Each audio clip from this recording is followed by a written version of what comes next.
Let me ask you this, if I find your husband and he's still alive, is that the way you'd want it to be? Or would it be worth something to you if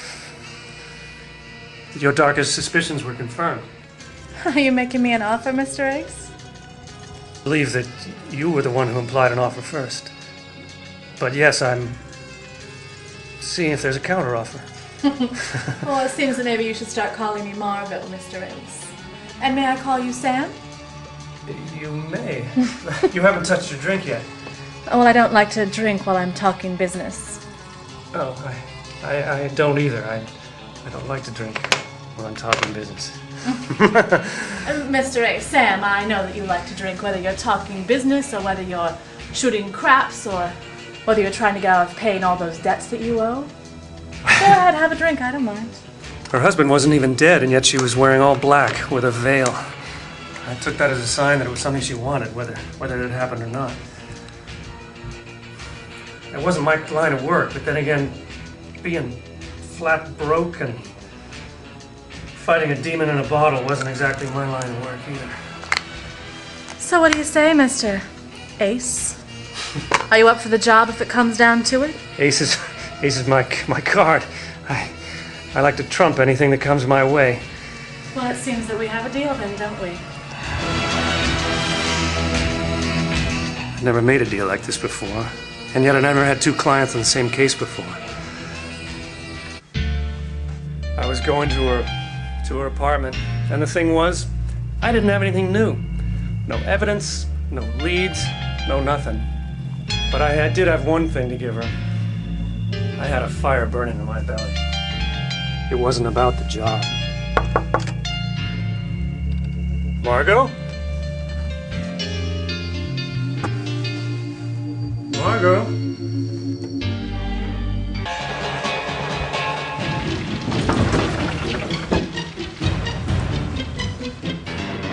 Margot! Margot, your door was open.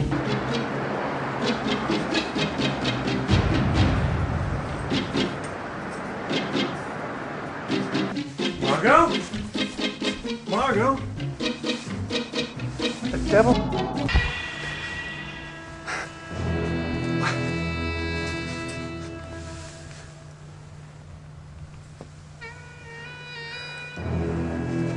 Oh, that tattoo, that's her husband. It's the Plantagenet tattoo. Nicely done, Chantal. senores. Well, I didn't do it. I just came in and found him. The window was open. The door was open. You can't plant this on me, Chantal. Suppose I do. Well, how do I know you didn't do it? Suppose I did. You'd be pretty calm if that were the case.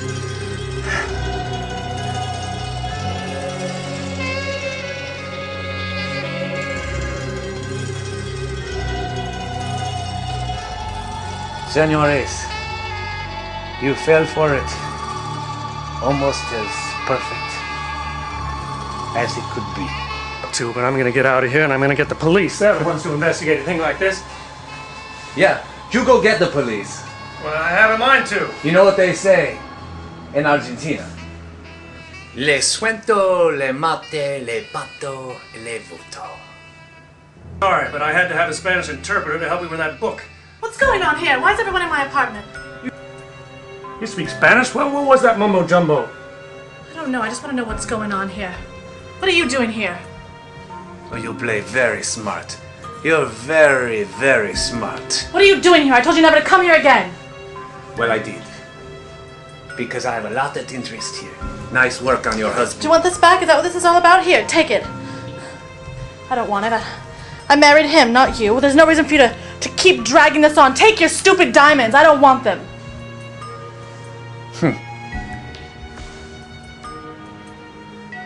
They're beautiful. What have you done? What have you done to him? Oh my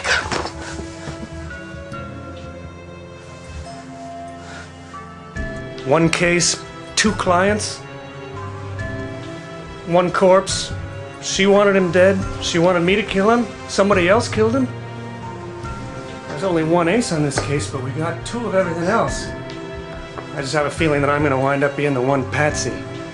The one taking a dive. The one with the least to lose. The one who was the most dispensable.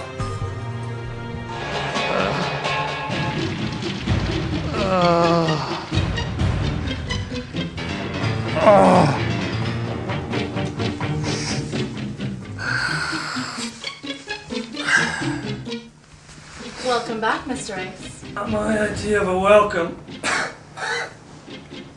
Well, you know, we had to do it, of course. Did you shoot me, or I feel like I had a safe dropped on my head? Well, you practically did.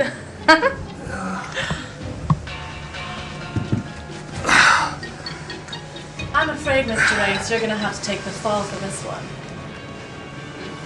Fall. Your husband's not the one with a curvaceous friend. You're the curvaceous friend. Chantel. You must have hit him pretty hard. I suppose you were wondering what this is all about. It would take more than a detective to figure this one out. Oh, you have no idea what we've been through. It would take some kind of brain doctor to figure this one out. Perhaps you could use your psychology on me. We hear that you're an amateur psychologist, psychiatrist. You fancy yourself a brain doctor, huh? That's what I really saw in those blank pages. There wasn't anything when I held it up to the candle. Only what I felt in my mind. Which we took great care in changing and alternating.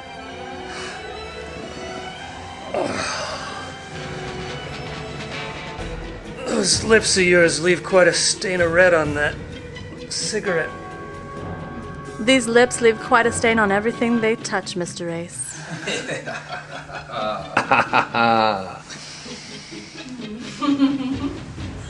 I suppose you're wondering what the hell is going on. You might say that. Well, you see, me and your friend here, we decided that my husband was just, how do you say in Spanish, in the way-o? In the way-o. Yeah, I guess that's what they say, don't they? Mr. Ace, I chose you very, very carefully. You can't pin this on me. It's not my prints on the gun. I got no powder burns on my hands. Oh, really? You were out for quite a while. It's funny what a person will do when they've been knocked out. They have almost no control over what happens to them, Mr. Ace. Those pretty red lips of yours.